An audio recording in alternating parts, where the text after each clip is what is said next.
So this is how you can transfer a TFSA or a tax-free savings account from TD Bank to Wealthsimple Trade. Once Wealthsimple is opened up at the bottom, there's four options. Select the third one or the arrows heading in opposite directions. Once you're here, scroll down to where it says Accounts and then press Transfer Account to Wealthsimple and then press on Get Started. Once you're here under Most Popular, the second option for me is TD Canada Trust. We're looking for that. Select it.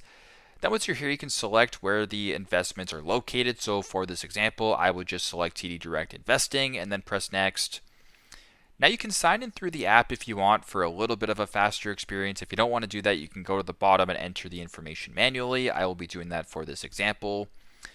You're looking for your TFSA, so at the top, press on TFSA, then press Next.